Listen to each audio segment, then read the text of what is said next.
Nearly 90% of older adults say they want to stay in their homes as they age. But most homes in America weren't built with that in mind. Something as simple as a single step, a narrow hallway, or a slippery bathroom floor can mean the difference between years of independence and a sudden preventable setback. And it's not just our homes. The way we talk about aging, the words and the assumptions that we use can quietly shape how people see themselves and even how long they live. That's why today's episode of Always Ageless is so important. We're looking at how to truly customize the way we age in our homes, our communities, and in our culture. Joining me is Eve Hill, certified aging in place specialist, licensed realtor, writer, educator, and co founder of Customized Aging. Eve is a passionate speaker and advocate who helps families prepare for longevity with smart design, practical planning, and a strong voice against ageism, which we're going to talk more about. If you don't know what that is, hold on, you're going to learn. She brings warmth, wisdom, and a storyteller's touch to every conversation. And I think she is absolutely brilliant and such a gift to ageism and aging in place. In this episode, we're going to talk about universal design. If you don't know what that is, we'll talk about it. The hidden costs of ageism, the promise of age tech, and why planning early is one of the greatest gifts you can give yourself or someone you love. So stay with us. The conversation with Eve Hill is one you will not want to miss. Eve Hill, welcome to Always Ageless. I have wanted you on our show for so long. Thank you for being here. Thank you so much for having me, Valerie. That was an amazingly generous and complimentary introduction. I appreciate your having me on the show. Well earned, I can tell you that. Eve, your path started, interestingly, your path started in television and writing before aging in place was even a twinkle in your eye. Can you take us back to the moment that you realized that this was where you wanted to make a difference? Well, I'll take you back to a few years ago. It was in the middle of the pandemic, and I had recently stopped working at my job in nonprofits, and I was baking bread and drawing and doing a lot of things. And it was my parents were aging. My father was nearing the end of his life. He had lost a lot of his mobility. His balance was an issue. And I realized how his home environment started working against him. It was as I was getting my certification in aging in place and being an aging in place specialist, where I realized he wasn't using the bathroom that was attached to his bedroom anymore. I'm like, why is that? Oh, he's using it, he's leaving it for his wife. But at 85 years old, had to go down the hall and down the stairs with his walker to go take a shower. And I was like, well, why are you doing that? Maybe you like that shower better. Oh no, it's because the doorway is too narrow for his walker. He's limiting his use of his own home. His home is working against him. It's impacting his comfort, it's impacting his dignity, and it's putting him at risk for a fall as he walks down unsteadily to the bathroom. So I saw that, and I mentioned to him, hey, we could make some changes. We could put an offset hinge. There's a thing called an offset hinge we could put on the doorway. Or we could do this, we could do that. He's like, no, I'm fine. I'm not ready. No. so I'm not ready. Famous words, right? So it's very common. We all feel it at one time or another. No, I don't. For whatever reason, and we can talk about that later. But so I saw that. So I saw ageism in his own mind, where he was resisting something that made him look or feel old, and then the home itself was ageist in design because that narrow doorway, like you were saying in your introduction, wasn't designed for longevity. And it's one of the many things in our homes that we're living with, whether we realize it or not, that were not designed for aging in place, that are subtly incapacitating, disabling us without our even realizing it. So that kind of opened my eyes, and as I was getting my certification, gave me kind of a focus to speak out for universal design as the default design and to speak out against ageism. Because we all need things to hold on to that isn't our conditioning and our pride. We need the grab bars to hold on to. We do. We do. We do. And I can't wait to talk about that because when I saw you talk about grab bars at an event, oh my gosh, this is brilliant. I didn't know that. So that was one of the things I early saw and admired about your presentations. So then did you what happened to your dad? Did he fix anything? No, he didn't. He really just, well, he had a stair chair, so he was able to do that. But he was at the point in his life where really he soon after that he fell.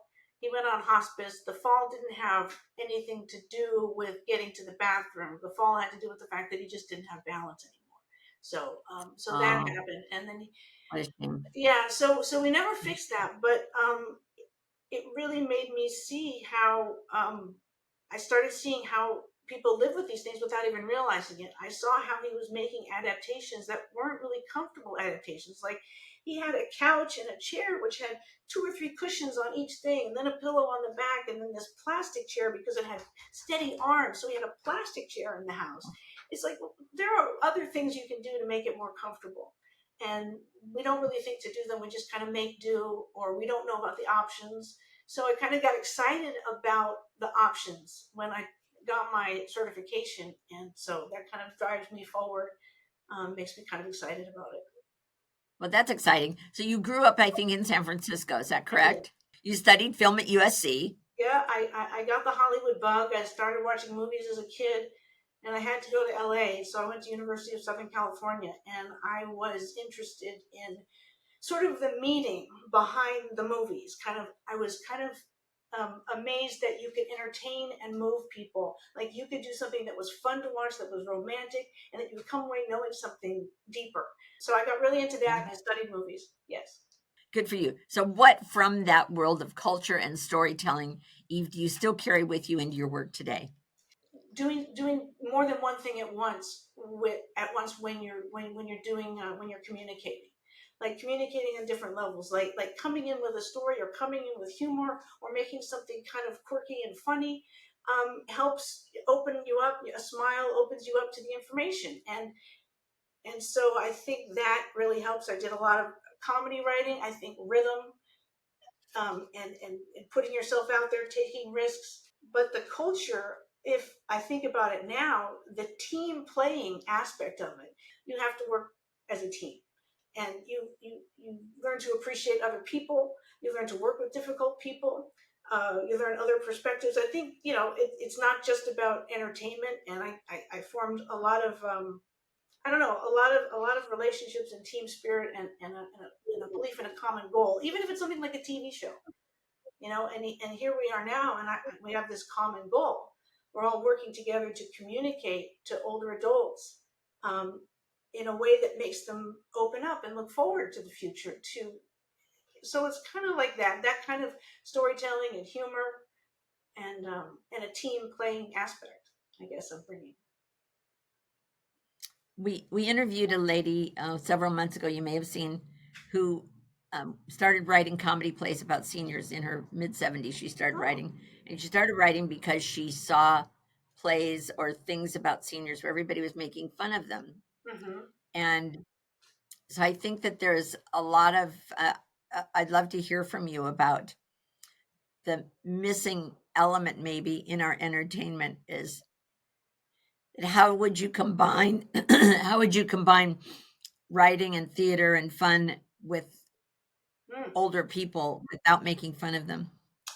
Well, there's a woman named Janine Vanderberg who, from Encore Roadmap and Changing the Narrative, she speaks out against ageism all the time. And I think she's the one that said we need to see seniors having fun instead of being made fun of. And I think that's true. And I think that there are a lot of stories and movies, TV that tries, and some succeed in moments. And I think a lot of times it's just easily falling into, like, I read a review of this show that's coming out about a murder mystery solved by a bunch of older adults and how cute it was, and even with these amazing actors it fell into these stereotypes of aren't they cute solving a murder. But I think there were moments, and I don't know if I can recall them, in that show with Ted Danson that was just on, where he plays sort of a detective in an older adults community, and I forget the name. But there were moments in that, and maybe it was his acting ability, when they were treating each other like people. And yeah, the problems they had were having to do with the stage of life that they were in, but they weren't is like, hey, let me scream it into your ear because I know you're hard of hearing, old man, or something. It was just people. So I think that Right. I don't know. You and that's kind of what I'm looking for, what I'm talking about, what I'm trying to figure out is that balance between the realities, and we are cliches. There are some cliches we fall into as we get older, right? We don't remember things, but there has to be a balance between that as a reality, and um, I think there's room to make fun of it a little bit, and then there's the positive part about it, the positive part of recognizing it almost, acceptance, Mm-hmm. and then because it's going to happen. You're going to have loss. I was just reading about it in another book, The Happiness Curve.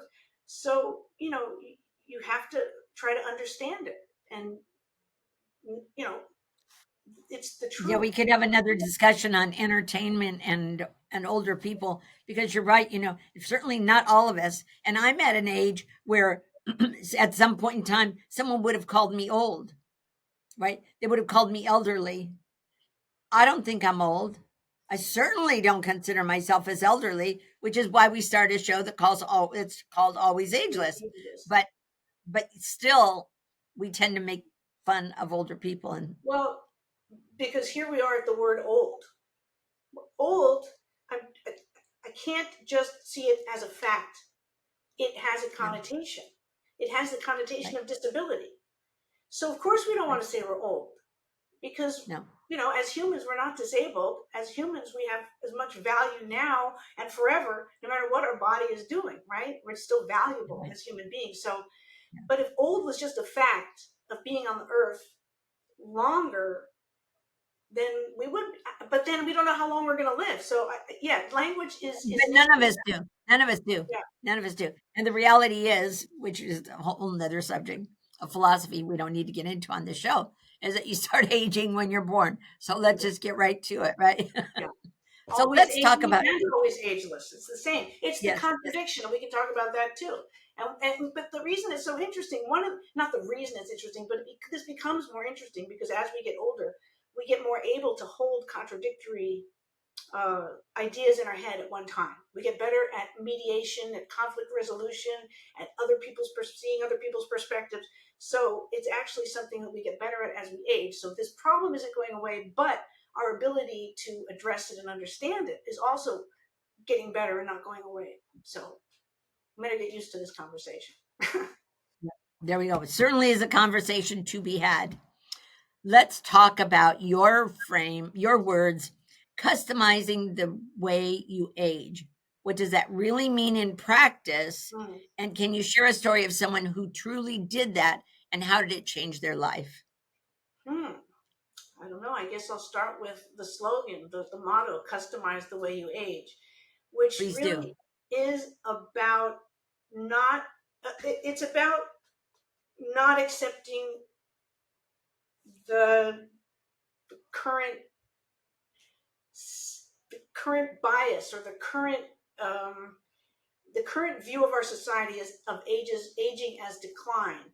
It's no, you don't have to accept, you know, what society tells you is going to be your older years. There are options.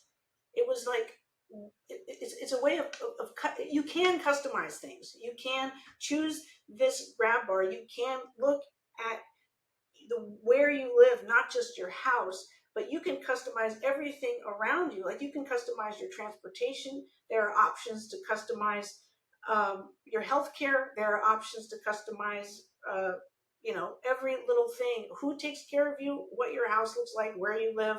How you pay for things? How you finance things?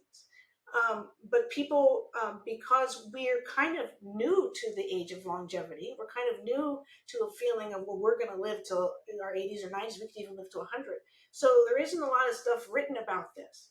So we're kind of, we get to lead, we get to create it, we get to, say, oh, the baby boomers, I don't like to generalize, but it's a generation that has been able to customize itself, that has moved forward with innovations, and those people that have made those innovations are still out there.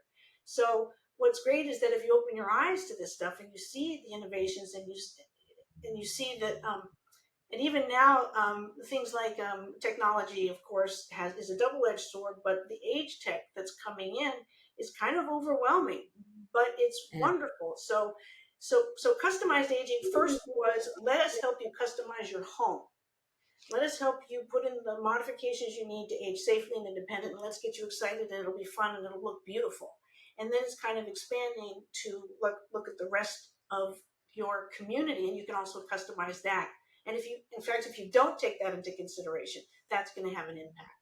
So customizing the way you age is not only or the way you age, excuse me, is not only the way you live, but it's also, again, not only the way you live in your home, but the way you live your life, Mhm. and the in a lot of different ways, right? It's about options, and I don't know somebody who's done it A to Z personally, but I do know that I've had an impact in some of the people I've spoken to.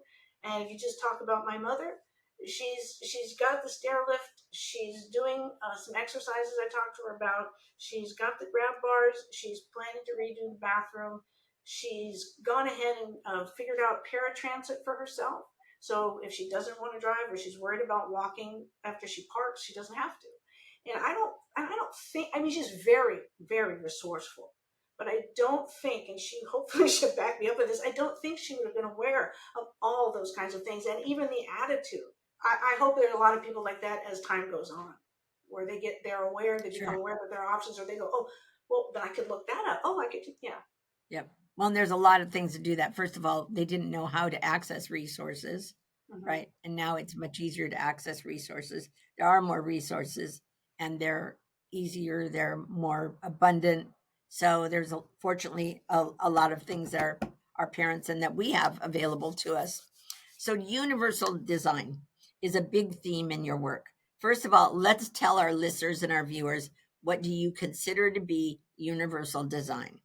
Universal design is design that is made for maximum use by the maximum number of people, ease of use for all ages and abilities. Some design that doesn't demands as little adaptation from you as possible to use. It's easy, it's flexible, it has tolerance for error, so things that in the home, in a residential home, would be ground bars would be universal design. A beautiful spa-like curbless shower would be universal design.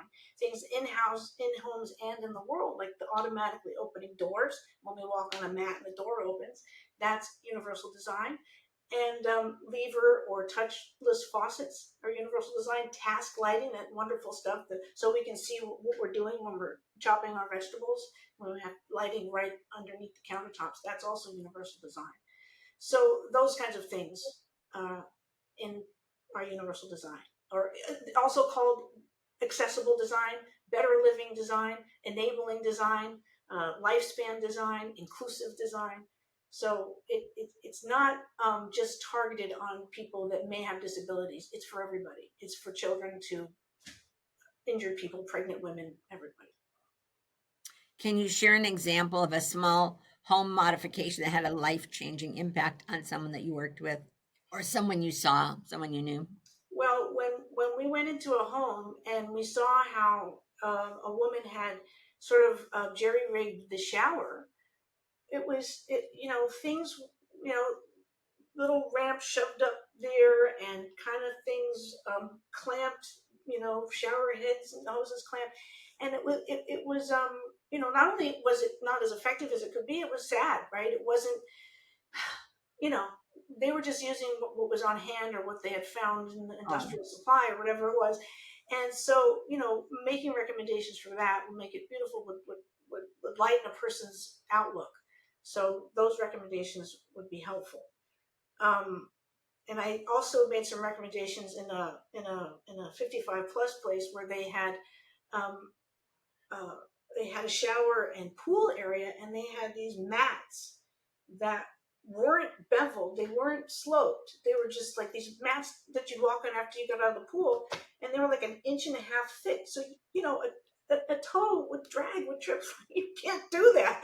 So I did some research, I sent them some recommendations. So I think, we can there's lots of good evidence coming out now about the effectiveness of home modifications. It's pretty young data, it's new, but this is like Rebuilding Together, which is a national nonprofit, has done studies that showed it can decrease falls up to 50%. There's another place called Coalition for Home Repair that their initial studies show it could decrease falls. Having things, simple modifications like grab bars and things like that, could decrease falls up to 78 or 79%.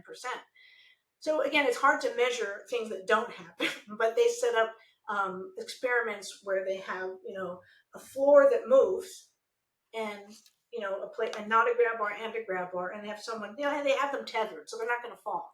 But the floor all of a sudden moves. Did they grab the grab bar? And if they didn't grab, did they fall? If they didn't, things like that. So those kinds of experiments are showing that it's making a difference. What are some of the most common mistakes homeowners make when planning for aging in place, or If things they think they're doing right that they're not? they think they're doing right, they're actually planning, then they're going to take the throw rugs away and they're going to put in non-slip flooring, right? If they're actually planning, they when they move into a place, they're considering their next home, they would look for something with wider doorways. They would say, if there's a 24-inch doorway into the bathroom, I probably, let's see if we can widen the doorway, put in a pocket door, or live somewhere else. Those are some of the mistakes that people overlook, I think, when they're moving into a place, like I did. Um, but and stairs, when they're, if you're planning for aging in place, you're not going to move into a place with a spiral staircase. Or if you do, You would hope you're not. going to Yeah. say, well, can I put an elevator in there later?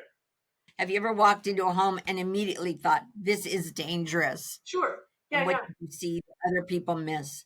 Well, I think, and I think people do know this at some level. I think it's a lot of clutter, mostly clutter, you know, and narrow doorways or glass coffee tables, furniture that's in the way, things that are up high, like a microwave that's up really high in the kitchen, because that's super dangerous for anybody.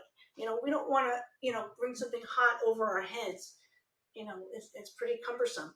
And there's things in the kitchen, right? There's the controls for the stove that are in the back, where you'd have to reach over the burners to control the stove. All right. Yeah. Yeah, Things that's a good like one. little things like that, and of course the throw rugs.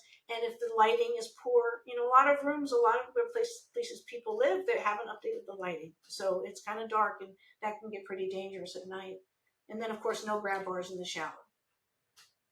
So my mom lives in a 55 plus community. She happens to be 105, almost Good for 106. her. But that's irrelevant because it's still a 55 plus community. They have stacked washers and dryers Uh-huh. there, but they don't have controls in the middle. So the controls for the dryer are at the top. My Right. mom's 5'2". She can't reach them. She has to stand on a stool at 105 to turn on her dryer. Okay. Wow. Why is that? So we said, well, we'll just buy you a new one. We went to the appliance store. They almost don't make them. They're Yeah. almost impossible to find. She has to climb over her toilet to get into her shower. I mean, all these other things, and I'm not Mhm. exactly, but kind of to turn on the water at least. And now, granted, it wasn't built last year, so those things But weren't right. still. But when I look at these, so when we put her there, we said, well, it's 55 plus, right? It must be great. And you Right. go in there and go, oh my gosh, No, it's the true. things The that, and doorways are again, the narrow. microwave too high. Yeah, the microwave's too high. What about the doorknobs? Are they doorknobs or are they levers? Yeah, they're knobs. So we're changing those. Yeah, that's be and We've the changed great those. thing is about some of these 55 plus communities is that you can buy the place, you can buy the home, but since you're buying it, you've got to do the work. You've got to make it safe. The things that they did when they Right. built it might have been, and you probably know the incentives for building a 55 plus don't usually include mandating these kinds of things. They're just about, Right. I don't know what they're about, right? It's not about making sure I it's know. safe for aging in place. It's just, oh, this is for 55 plus, you know. Yeah. So this is a lot. There's a lot of opportunity. There's a lot of work to be done. There's a lot of opportunity. You talk about things like a washing machine, a dryer. If you can't find them, well, is Home Depot listening? Is Lowe's listening? You know. Yeah, absolutely. Yeah, absolutely. Definitely, definitely. For people who are currently in their 50s and 60s, listening right now, What's one step they could take to start preparing their home for the future? Well, if you're talking about one step that's super easy, the DIY stuff is the throw rugs, either putting backing or taking them up, going around your house and looking at the clutter, looking about other things that mess with how you move around the house, just clearing it out, lightening it up is really a good thing. And grab bars, I'm on a soapbox about grab bars, but they're pretty darn easy. You don't get the suction cup grab bars; they will fall off the wall, but it's a good foot in the door for something that, even though you may have, I would recommend you hire somebody. So it's something that, in a way, you have to commit to, because you do have to find a person to do it. But it's only going to be a couple $100s, and go shopping for beautiful grab bars. Go, go to ponteggiulio.com or go to heartmobility.com and start getting excited about grab bars.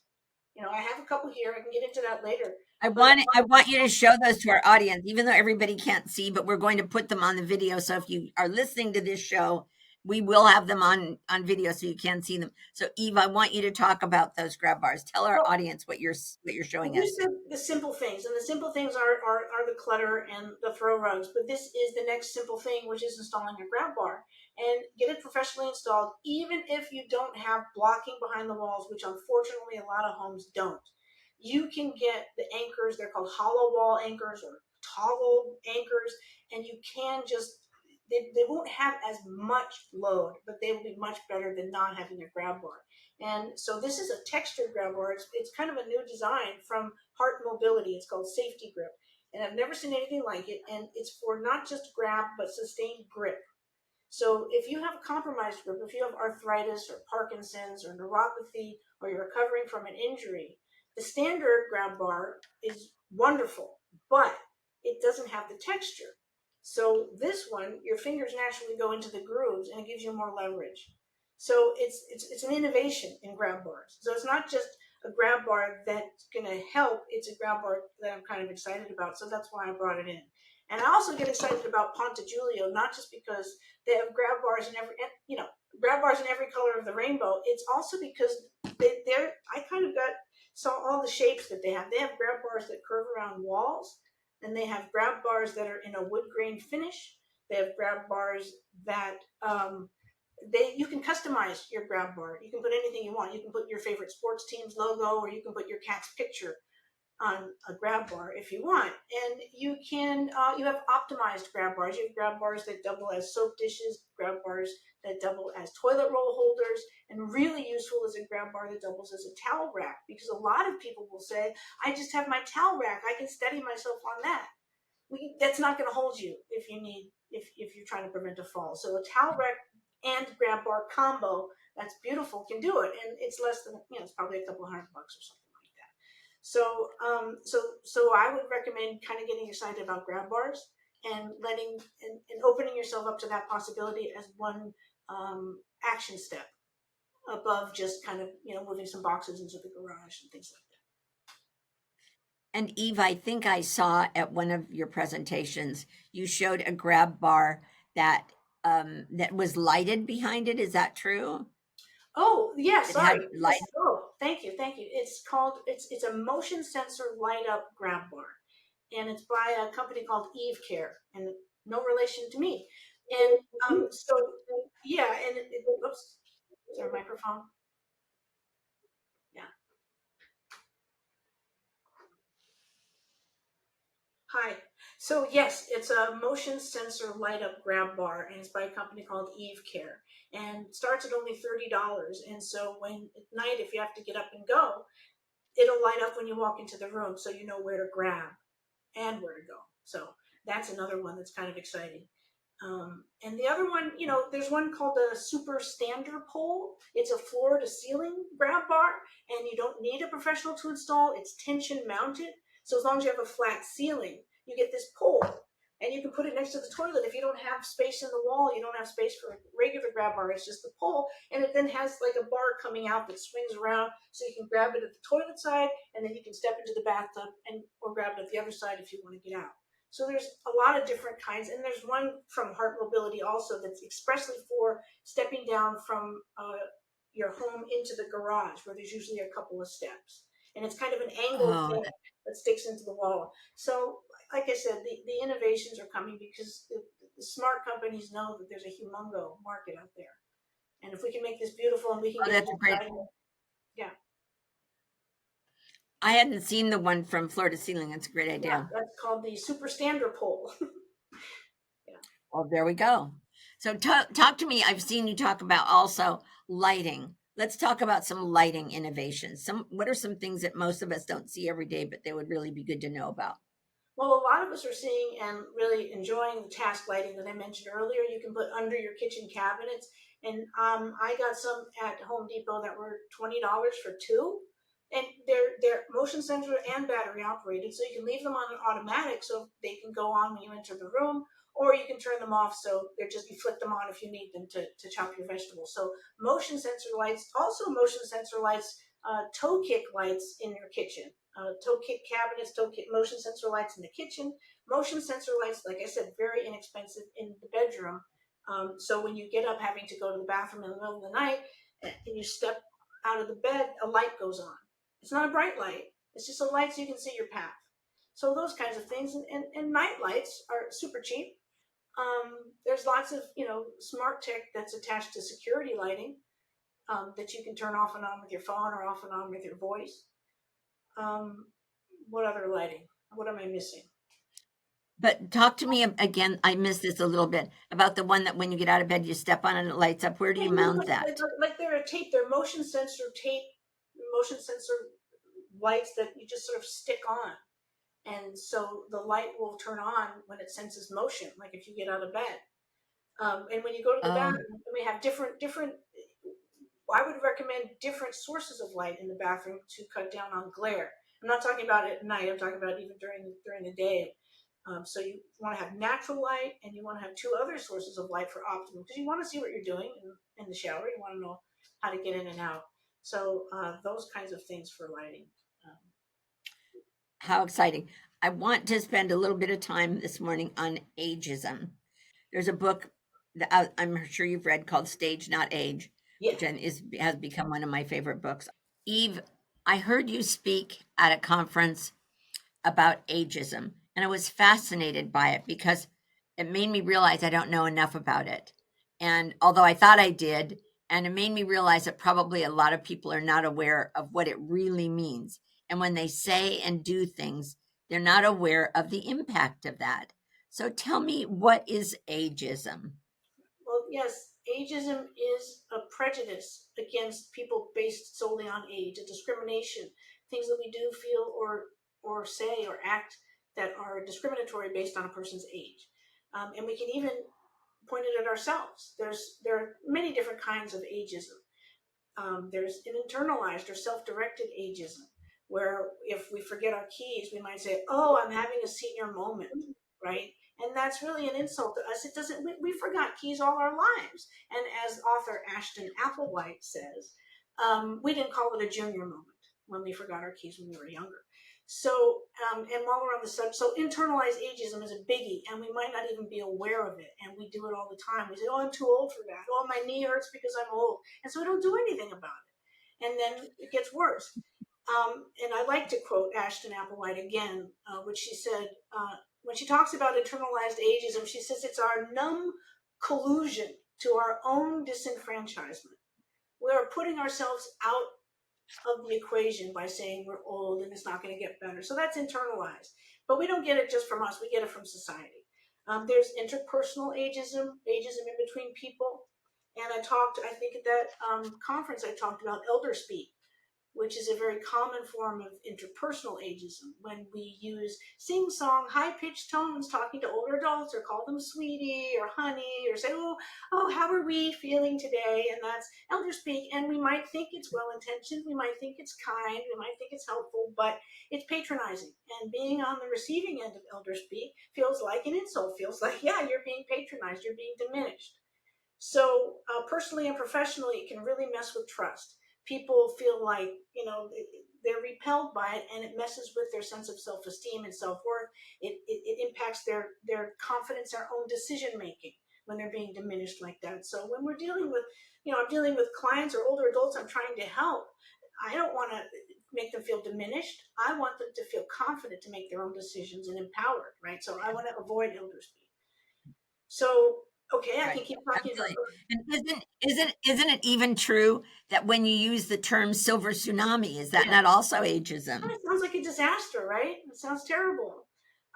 Ken Dykewald, who's really a wonderful pioneer in aging, calls it an age wave. His company is called Age Wave. So the wave can be good, right? So the words that we're using are having a major impact. I mean, we talked about even the word old by itself. We have all these negative connotations. We have ageism in our institutions, in our policies, in our laws. We still have a lot of mandatory retirement ages. We still have health research gaps, where studies are done on diseases that impact older adults without older adults being in the study. So that's institutional ageism. We don't have real estate. We don't have a national accessibility standard for residential housing. We have accessibility standards for commercial. We have ADA. We have accessibility regulations in the FHA. That's for multifamily. That's for multiplexes and things like that. But you're building a private home. You can do whatever you want. In a way, that's okay. But in a way, there really should be some standard accessibility there should be a standard accessibility language and codes in residential homes. It should be the default. So I think that that's ageism, and that's a big change. We can do it through collaborating and talking and policy, but that's a big thing that I think is really needed, because we don't know what an accessible home is, even though we might see it advertised. It could be anything, because just because someone in a wheelchair used to live there doesn't mean that it's an accessible home. Okay, so let's see. So now we're down to the other ageism in media, ideological ageism, ageism in society, the assumption that aging is decline is all around us. It's getting better, but it's still pretty bad. We still see older adults, mostly we see them at the pharmacy ads, and we see them, maybe they're walking hand in hand on the beach in a life insurance ad or something like that. It's getting better, but actually, AARP did a study where showing older adults with family members is going down. Multi-generational representation is going down in the media, even though in the reality, in the real world, more older adults are finding it better to do multi-generational living, and that's on the rise. So again, when we talk about customizing the way you age, I think that representation is really important. If people don't see the options, if media isn't supporting what the real options are and what people are finding useful, then you're cutting off the option for people who might not be aware. And so that's another form of ageism in society, how we're portrayed in the media and how that impacts everybody. Some of us were Yeah. some of us were talking this last weekend at the Certified Senior Advisors Conference about things like product models in the media.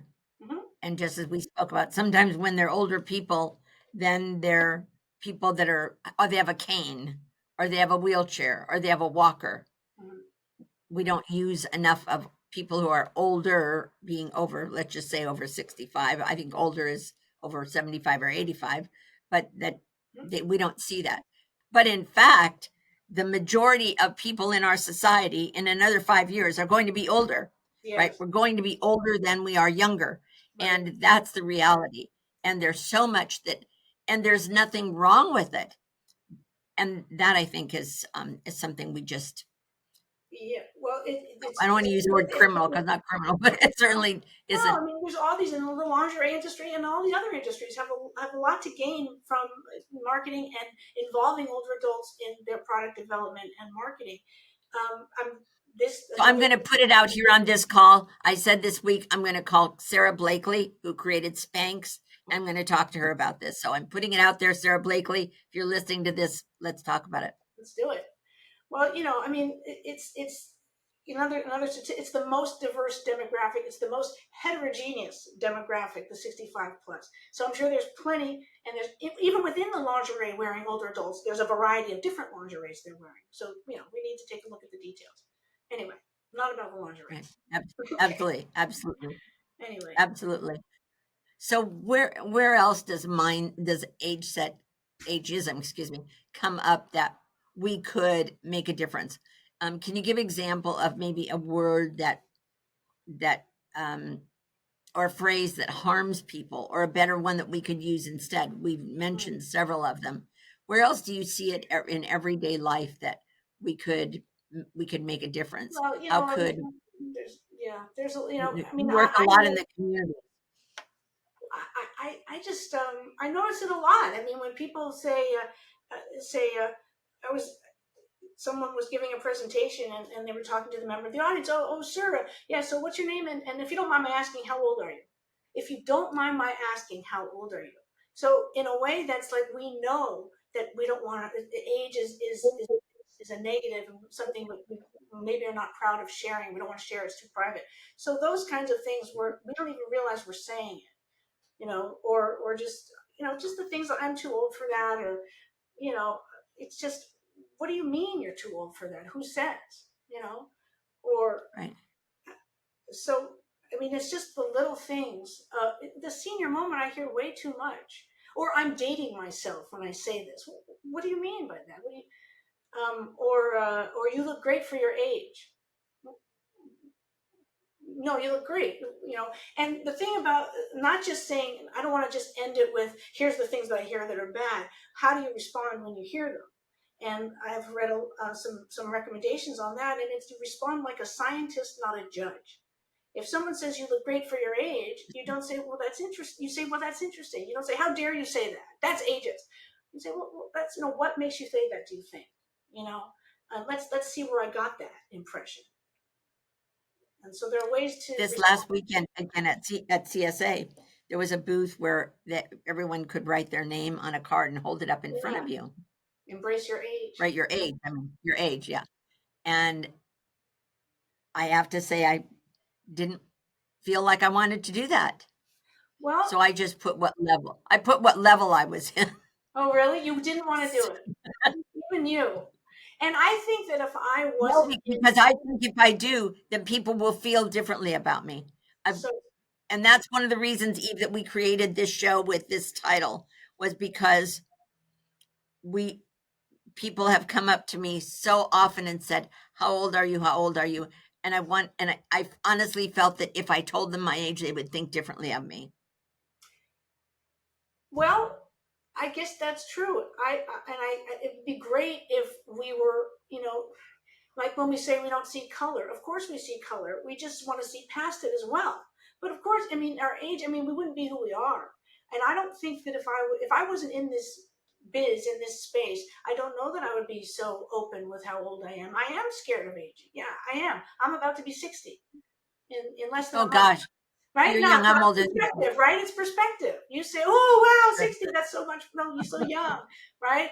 And I have a better perspective of being 60 because of what I'm doing and what I'm making myself aware of. But it's still, you can't deny an escape. Like I said, you can't deny an escape that death. It's freaking scary. But while we're here, there are assets of maturity to look forward to.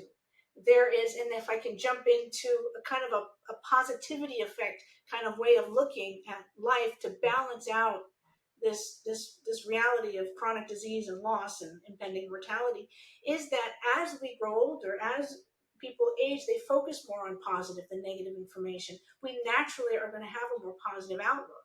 And if we can maintain our positive age beliefs, studies in over 10 countries have shown that if we maintain positive age beliefs, we stand to live 7.5 years longer than if we equated aging with loss and decline.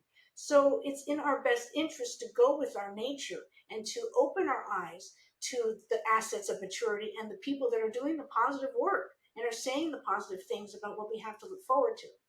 We could run down a few names of Louise Aronson, who you mentioned, Susan Wilner Golden, who wrote Stage Not Age, Jeanette Lierdy, who wrote Aging Sideways, Ashton Applewhite.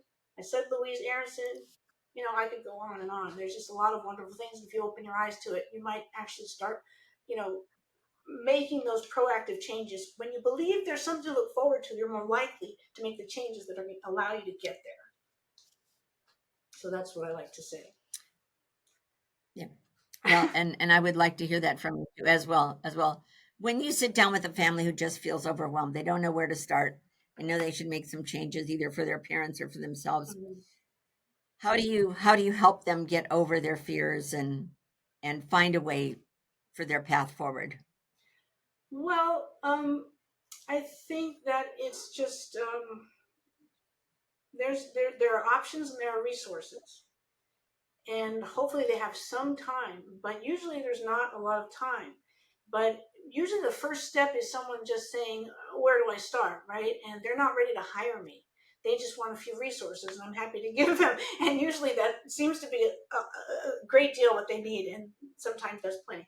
But usually the first thing I say, you kind of have to work around a little bit about resources, financial resources, a little bit about relationships with the family dynamics. Of course, sometimes recently it was the daughter-in-law, and she kind of had a wall. She wanted to do a lot, but the husband was like, I don't know how to do this, and the parents were sitting there. So you kind of have to start small. And usually the first thing I say is the local area agency on aging is is a one-stop shop. They are a no wrong door kind of organization, a nonprofit.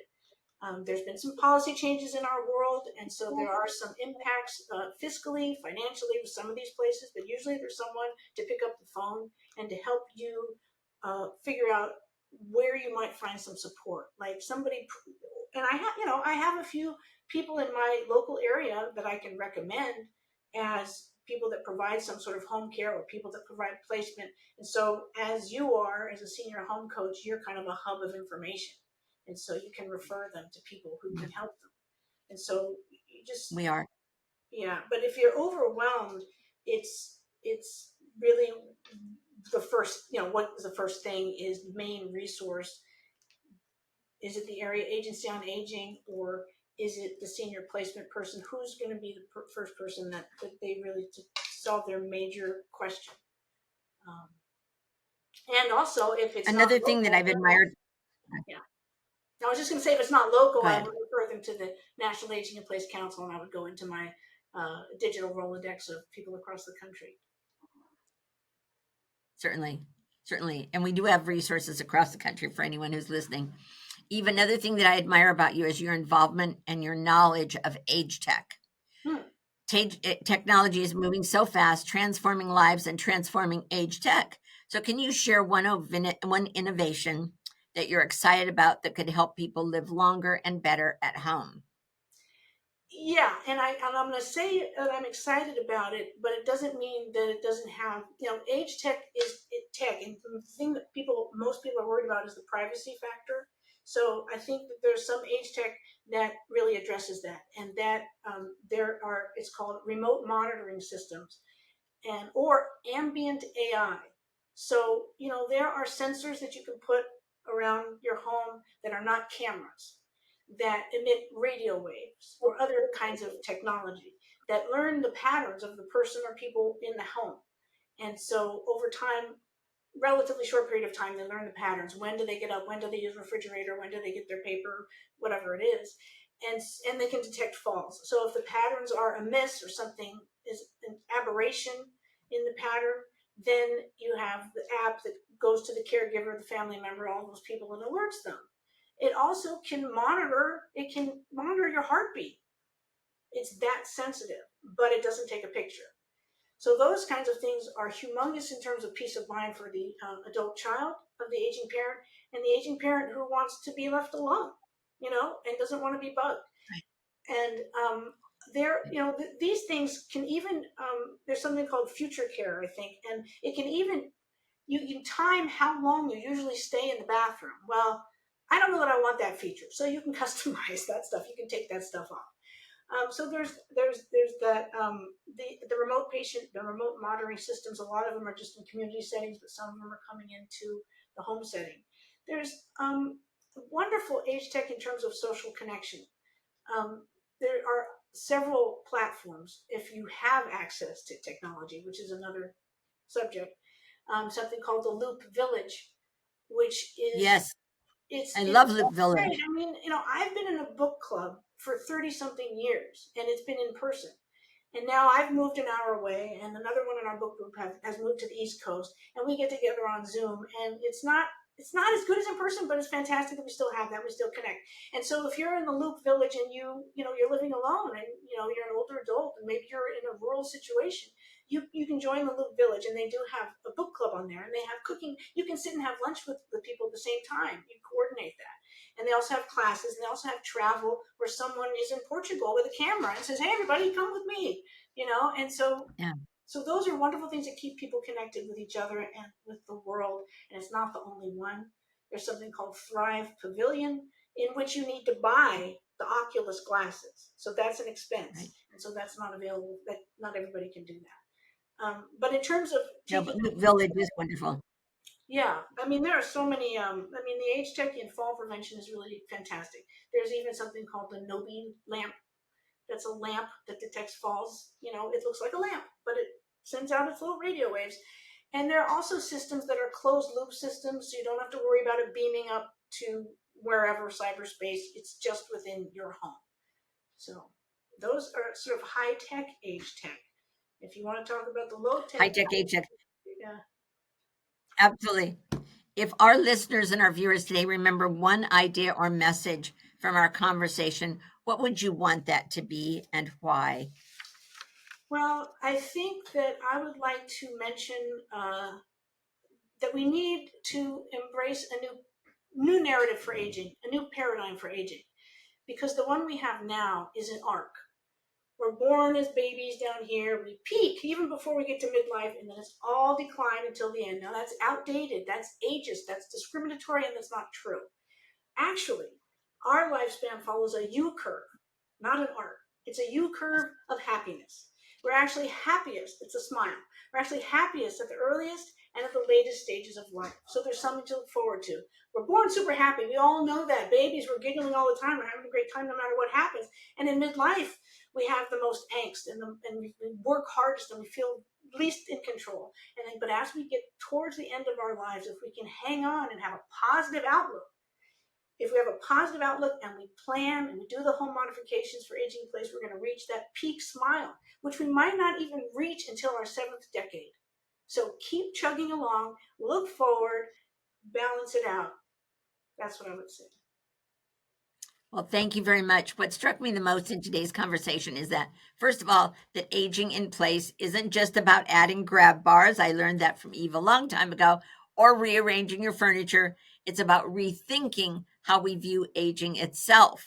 Eve has reminded us that the design of our homes, the technology we use, and even the language we choose and the way that we think can empower us to live with more independence, joy, and dignity. So if you're thinking about your own future or helping a loved one, take this as a nudge. Start planning now, start small, but above all, customize the way you age because you can. You have control. You can customize the way that you age. Stay tuned with us for next week's Always Ageless. And if you have any questions, be sure to enter those, email us because we do answer everyone's questions. Eve's contact information will be there if you'd like to watch her podcast and reach her in another way. Come back next week where we will continue bringing you stories, solutions, and inspiration for living your life, the very best life at any age and to always be ageless. Thank you very much, Eve Hill, for joining us today. We're so glad to have you. Oh, thank you. Fantastic. It was a pleasure. Thanks for having me.